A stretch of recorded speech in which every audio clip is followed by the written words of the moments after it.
A woman living alone was terrified to discover that a stalker had repeatedly targeted her home. To get back at the stalker, Lisa drew some fresh blood from her own body and poured some of it on the floor, leaving a drop at the doorway. To make the simulated crime scene more realistic, Lisa put her underwear on a pillow and stabbed it several times with a fruit knife, making it look like it had been stabbed. She then diluted the remaining blood in hot water and poured the mixture onto the underwear. Once everything was ready, Lisa put on the blood-stained underwear and lay on the sofa, waiting for the stalker to come and make his move. Sure enough, it wasn't long before the stalker showed up. He had always taken advantage of his identity as a real estate agent to enter the apartments rented by his clients at will. After peeking into a client's life, he would select an inconspicuous souvenir in the room, take a photo of it, and bring it home to collect. For this purpose, he even had a warehouse prepared specifically to hide the photos he had collected. However, the stalker did not know that the moment he entered Lisa's home, he had already walked into a trap designed specifically for him by Lisa. He was then horrified to see Lisa lying on the sofa covered in blood. This scene instantly frightened the stalker, and he stood there and began to dry heave. He wanted to call the police, but then he remembered his identity as a stalker,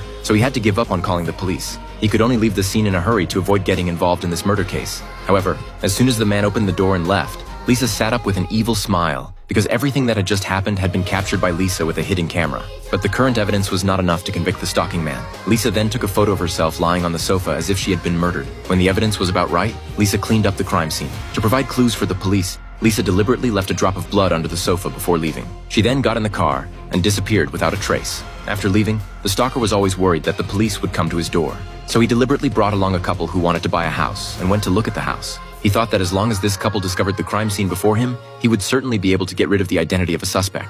After waiting for the clients to enter the room, the stalker pretended to be unaware and hurriedly walked in. However, the corpse on the sofa had long since disappeared, and the bloodstains in the room had been cleaned up. The stalker couldn't understand why it had turned out like this. He quickly began to check the other rooms, but there was no trace of a murder scene in the entire room. He was devastated to think that the killer must have cleaned up the scene after he left. So the killer must have seen him enter the room, and he would certainly be used as a scapegoat by the killer. Sure enough, when the man went to work the next day, he saw a letter on his desk. The letter clearly said, "Was it you who did it?" Attached to the back of the letter was a photo of the corpse that Lisa had deliberately taken, as well as a photo of the man appearing at the scene. He was completely stunned.